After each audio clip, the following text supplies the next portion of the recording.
I want to walk you through something because I tried every single one of these. And I need you to hear that, not because I'm proud of the list, but because I know what it feels like to have a graveyard of things that were supposed to work. The first one is willpower. Just decide to stop. It's that easy, right? Roy Baumeister at Florida State University spent decades researching willpower. His work on ego depletion showed that self-control is a finite resource. It runs out. Every decision you make during the day draws from the same tank. By the evening, the tank is empty. And guess when most men drink? So, willpower works until it doesn't. And when it fails, it doesn't just fail. It confirms the story you're already afraid of, that you're not strong enough. That's not true. You just brought a finite resource to an infinite fight. The next thing I tried was 30-day challenges. Dry January, sober October. Pick a month, white knuckle through it, prove you can do it. And here's what nobody tells you about 30-day challenges. They train your brain to see sobriety as temporary. You're not becoming someone who doesn't drink. You're becoming someone who's holding his breath for 30 days. And what does every person do when they've been holding their breath? They gasp for air. Day 31 wasn't freedom, it was a finish line. And once you cross a finish line, you stop running and you start chugging. Then I tried substitution. And I'm going to be honest here because I think a lot of men have done this and nobody talks about it. I tried replacing alcohol with THC. The logic made sense. It's less destructive, no hangover, fewer calories. What nobody warned me about was that THC spiked my appetite. I gained weight.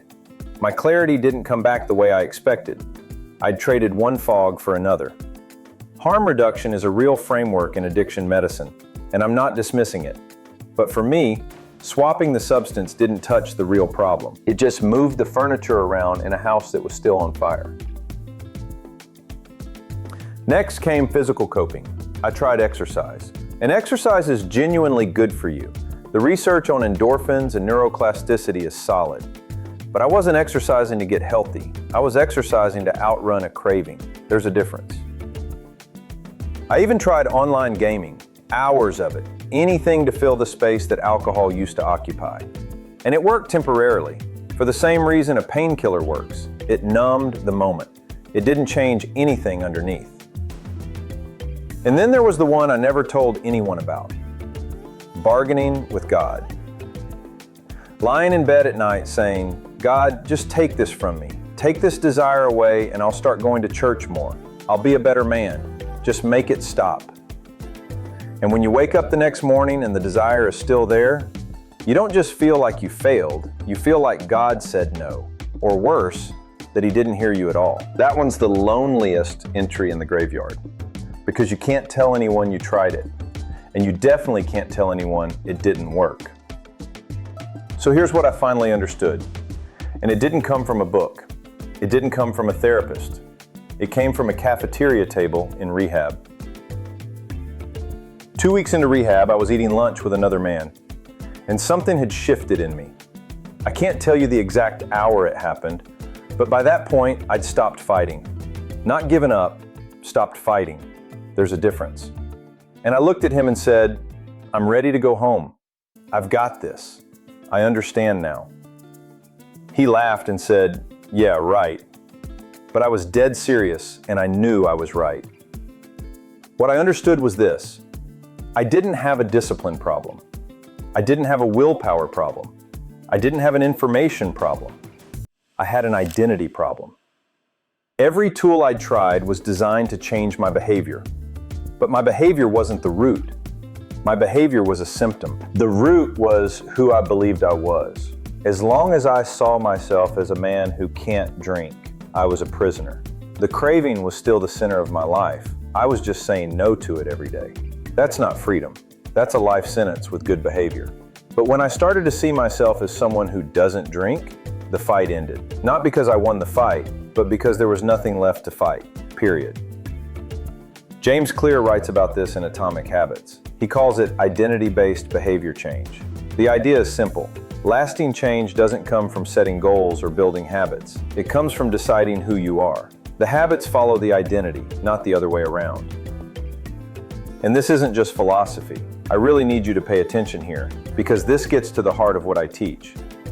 Neuroscientist Andrew Huberman at Stanford showed that when you vividly imagine yourself as a certain kind of person, when you mentally rehearse being that person, your brain fires the exact same neural circuits as if you were actually living it. Your subconscious brain doesn't distinguish between a powerfully imagined identity and a lived one.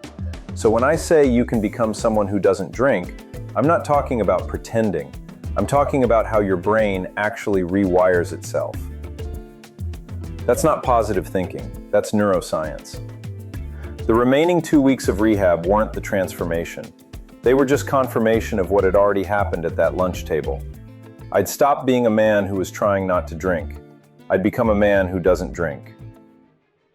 And here's the thing nobody in the sobriety space wants to say out loud.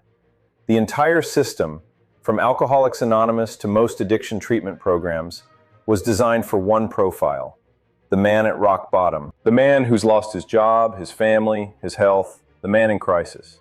And that system saves lives. I'm not here to tear it down. The National Institute on Alcohol Abuse and Alcoholism estimates that nearly 30 million Americans meet the criteria for alcohol use disorder. A lot of those people need exactly the kind of intervention those programs provide. But there's another man, the one who's not at rock bottom. He's at the office on Monday morning. He's coaching his daughter's soccer team. He's the one everybody leans on, and he's carrying something that doesn't match the rest of his life. When that man goes looking for help, the sobriety industry doesn't see him, because he doesn't fit the profile. He doesn't need to surrender, he needs to transform. He doesn't need to admit he's powerless, he needs to discover a version of himself that's already more powerful than alcohol. He doesn't need a label, he needs a shift, an identity shift.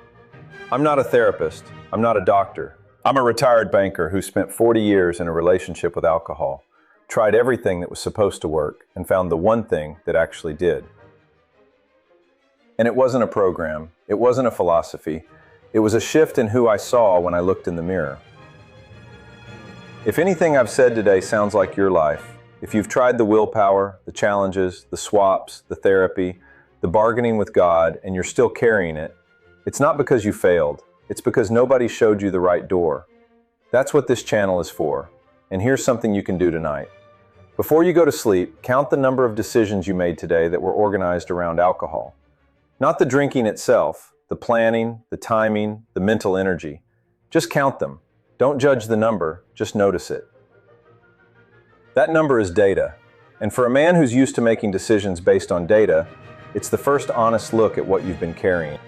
If this landed for you, subscribe. It's free, and I'm going to keep making videos about the things nobody else in this space is talking about. Identity transformation, behavioral economics applied to sobriety, and the real psychology behind why smart men stay stuck. I've put together a free guide called The Identity Shift, Why I Stopped Calling Myself an Alcoholic.